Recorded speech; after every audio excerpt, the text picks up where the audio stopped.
Iran studied every bunker buster in the American arsenal. It measured penetration depth, then buried its nuclear centrifuges 50 feet below their deepest reach. They built railways inside granite mountains to move missiles underground. Then Boeing spent 15 years building a bomb to close that gap. It weighed 30,000 pounds, reached Mach 1, and had a fuse that thinks underground. Iran tried to dig its tunnels back open. The US was watching. What happens when the most survivable infrastructure ever built meets the one weapon designed to seal it forever? Iran's tunnel network is less a collection of bunkers than a living, breathing logistics system carved into prehistoric stone. The numbers alone are staggering: 27 bases, 107 confirmed tunnels, each mapped and measured by satellites and analysts in a chess match of concealment and revelation. Every base is a self-contained city, with portals cut into granite faces and reinforced concrete arches standing like the gates of a fortress. Inside, the arteries of the network are automated rail lines, standard gauge, 1.435 meters, built to shuttle transporter erector launchers and missile canisters from deep storage to launch galleries without ever exposing them to the open air. The average tunnel runs 850 meters from entry to its deepest chamber, but some stretch out past a kilometer, twisting through the mountain's core. At Khorramabad and Tabriz, the rail tracks are visible even from space, feeding 6 and 4 portals respectively. Each portal is not just a doorway, it is a hardened node with hydraulic blast doors and pressure relief corridors that can be sealed independently. If a strike closes one entrance, the missile train reroutes through another, keeping the underground city alive. In the southern complexes like Baharistan and Kormuj, the tunnels are cut through limestone and basalt, but the logic holds: redundancy, dispersal, and the ability to move warheads and launchers in silence, shielded by hundreds of meters of rock.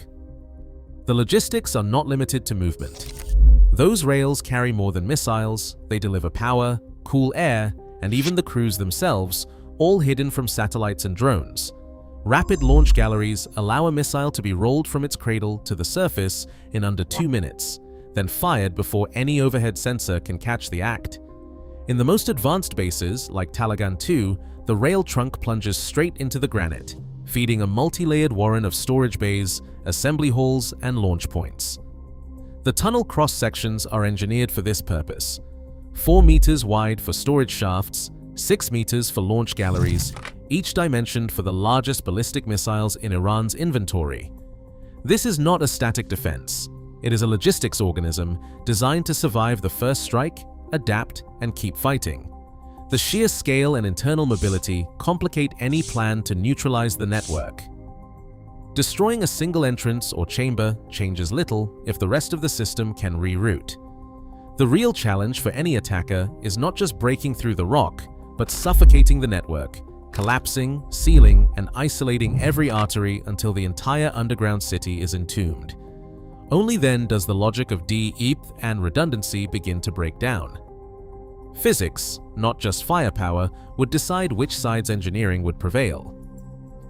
Fordow was never just a hole in the ground. From the start, the Iranian engineering team made burial itself the weapon. They chose the oldest granite in the Central Plateau, rock that predates the first mammals, and drove the main centrifuge halls between 260 and 300 feet below the surface. That number was not arbitrary. It was chosen with a single purpose: to defeat every American bunker buster on the books before 2011. Granite's compressive strength runs over 5,000 pounds per square inch, denser and tougher than most reinforced concrete. In engineering terms, it's the difference between punching through drywall and hitting the engine block of a truck. The mountain itself became the firewall. Hossein Farzad, one of the IRGC's senior tunnel engineers, put it plainly. He said they buried the centrifuge halls between 260 and 300 feet of solid granite and reinforced concrete because that thickness exceeds the kinetic energy of any bunker buster the United States possessed in 2008. Every portal, including Fordow, Natanz, and Jamaran, was cut deep into the mountain's mass.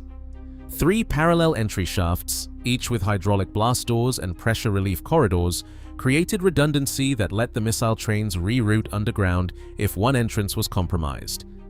The logic was simple. If you cannot stop the bomb, you make it run out of energy before it reaches anything vital.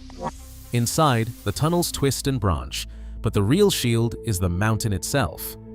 The overburden at Fordow, 260 to 300 feet of granite, set the bar that American engineers would have to clear, not just once, but every time they wanted to threaten Iran's most protected assets.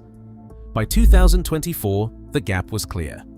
The best US bunker busters, GBU-58 and BLU-109, were designed for reinforced concrete, not for ancient granite at this thickness. Even the heaviest legacy penetrators would shatter or detonate long before reaching the core. The Iranians had buried their infrastructure below the line of known American weapons.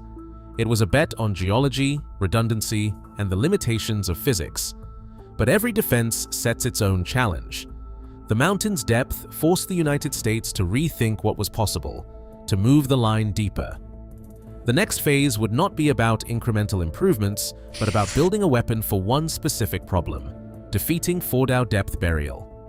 The answer would come not just in mass or steel, but in a bomb and fuse designed to sense, adapt, and suffocate, not only to destroy, but to seal these underground cities into permanent military silence.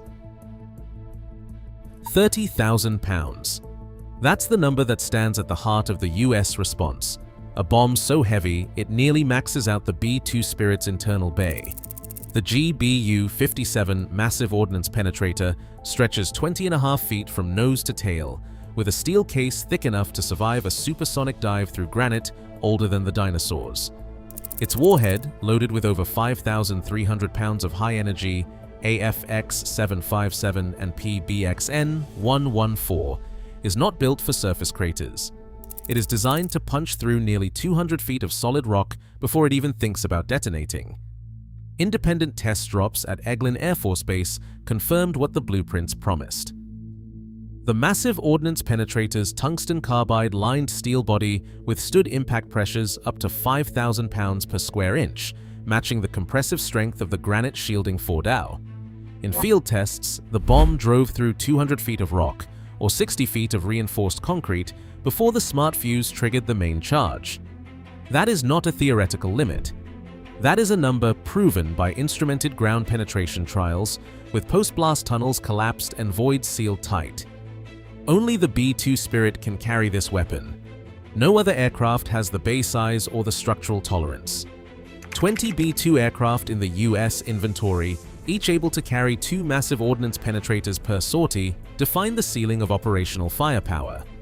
The weapon entered active service in 2011 after a decade of engineering battles, steel composition, nose cap design, guidance upgrades, each tweak driven by the single-minded goal of defeating Fordow's depth. Every number on the spec sheet is a direct answer to a line that Iran drew in stone. From 260 to 300 feet of granite, the limit of every bunker buster before it.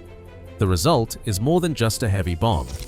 It is a physics-driven reply to Iran's challenge, an object that turns mass and velocity into a weaponized equation.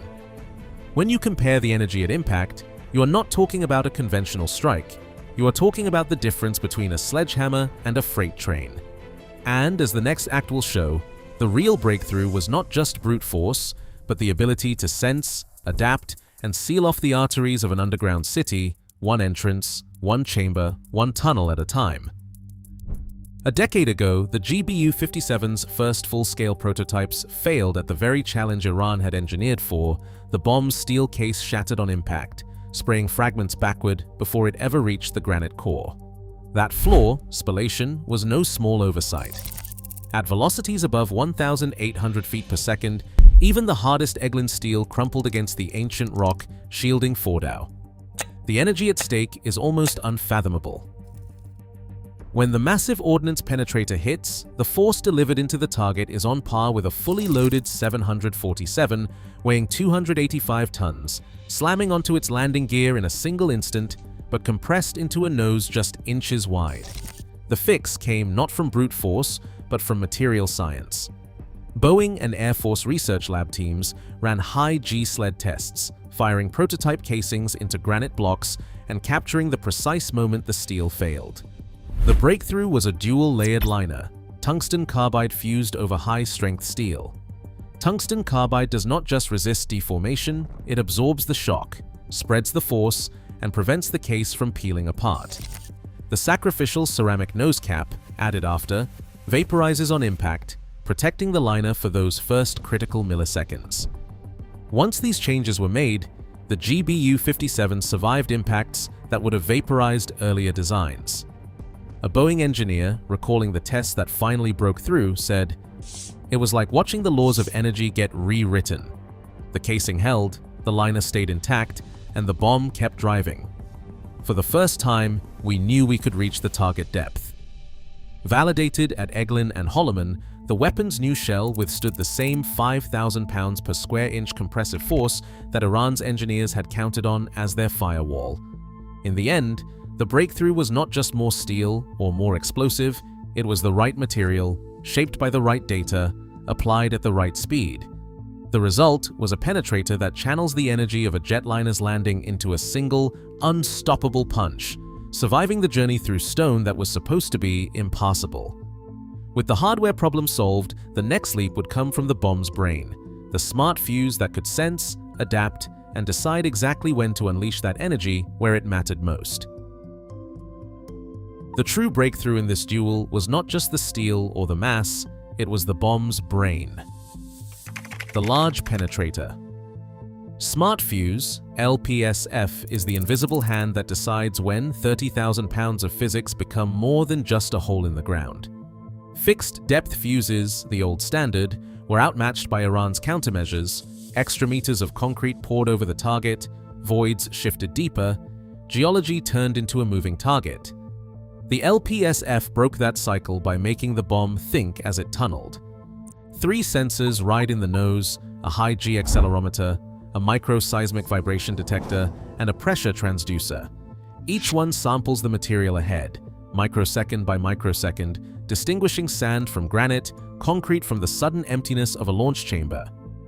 As the penetrator drives down, the accelerometer logs every shockwave, 30 GE forces for soil, 300 G forces for reinforced concrete. The vibration sensor listens for the deep, slow thud of granite and the sharper frequencies of engineered concrete. Then, at the critical moment, the pressure sensor finds the sudden drop that means air, the void where Iran's engineers hid their prize. The algorithm behind the LPSF does not count feet. It counts transitions. It has been trained in test after test to wait for the right pattern, rock then concrete, then a gap. Only then does it arm the main charge, ensuring the blast does not waste itself on a decoy layer or empty corridor. In the 2020 to 2022 trials at Eglin, 4 out of 5 full-scale drops detonated inside the target void, not above or below. That is a 90% success rate, proven in layered targets built to mimic Fordow's defenses. The one failure was traced to a sensor calibration error, fixed in software before the next drop. A lead designer from the Fuse team put it best: "We wanted the bomb to feel its way through the mountain, not just punch, but listen, wait for the moment it mattered." This is why Iran's concrete countermeasures failed. The LPSF adapts in real time, defeating every static defense by making the detonation point a moving target, always one step ahead. In the end, the decision to collapse a chamber or seal a tunnel is made not by a timer, but by a sensor array that knows exactly where the heart of the network lies. The operational cycle, collapse, suffocate, and isolate, depends on this one act of precision. Physics, guided by logic, writes the final line. The campaign that followed was not a single act, but a 4-step sequence, each phase designed to turn Iran's tunnel logic against itself. First came the initial breach. B-2 aircraft released massive ordnance penetrators onto portal coordinates, the bombs driving through granite and concrete until the smart fuse detected the void of a launch chamber. Detonation inside the target did not just shatter walls, it collapsed the engineered arteries that made these networks function.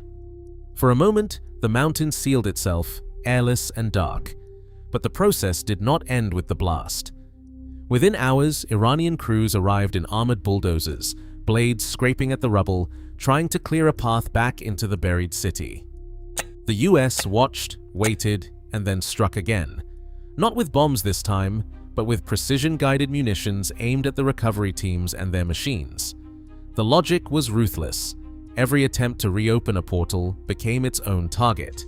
Each destroyed bulldozer added another layer to the blockade, another obstacle between the missile trains and daylight. Then came the mines. BLU-91B anti-tank cluster munitions airdropped in a tight grid across every collapsed approach, each mine set with a delayed action fuse. These were not just area denial weapons. They were engineered to fracture concrete, to send shockwaves ricocheting through tunnel mouths already weakened by the first strike.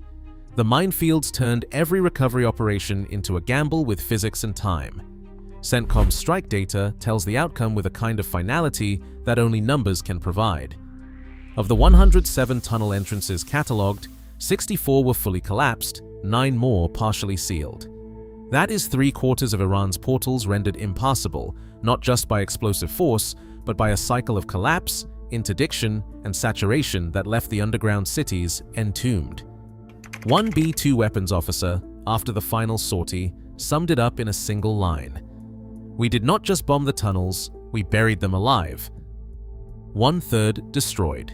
That is the number that settles at the end of every analysis, every satellite pass, every Islamic Revolutionary Guard Corps admission. Out of the 107 tunnels mapped across Iran's underground arsenal, 64 entrances are gone, collapsed by blast, sealed by rubble, and then locked behind minefields. The missile trains, the launch galleries, the power lines, they still exist in places, but existence is not the same as function. Another third of the inventory, by the best outside estimates, is buried alive. Intact, yes, but entombed behind hundreds of feet of compacted rock and concrete with no open portal, no clear path to daylight. Satellite time-lapse shows it plainly. At Fordo, a 12-meter depression where the main entrance once stood. At Jamaran, a crater and the ghost of a rail line, now ending in dust. The Islamic Revolutionary Guard Corps' own numbers, 125 operational missiles before, 90 after, leave a margin that matches the satellite record, not all lost to fire, but to burial. This is the line that physics drew. The massive Ordnance Penetrator, with its smart fuse, could reach 200 feet through granite, sometimes more, collapsing the arteries that made the underground network breathe. But at a certain depth, the stone simply wins. Talagan 2, the newest complex, sits beyond even the best American engineering, over 500 meters of granite in its deepest sector, a depth no penetrator has ever touched. Its internal railways and storage bays may still be there, but the entrances are collapsed, the approach is mined, and the cost to excavate is prohibitive. The assets inside are not destroyed, but they are militarily dead, sealed off, unreachable, denied to any future campaign. The campaign's legacy is not a field of ruins, but a series of vaults. 1/3 of Iran's underground arsenal is gone, obliterated. 1/3 is trapped behind mountains, as unreachable as if it were on the moon. The final third remains uncertain, hidden in ambiguity, waiting for the next generation of sensors or the next engineering leap. In the duel between burial and breakthrough, the final answer is not just destruction, but suffocation. The tunnels that were meant to guarantee survival have become their own tombs. This is where engineering becomes irreversible. Iran buried assets beyond every known threshold. The US moved the threshold itself. Today, tunnel complexes remain, physically untouched, operationally entombed, their crews sealed out by physics and intent. In this duel, survival is not measured in concrete or steel, but in access denied forever. Sometimes, the most advanced weapon does not destroy, it buries alive. What would you engineer next?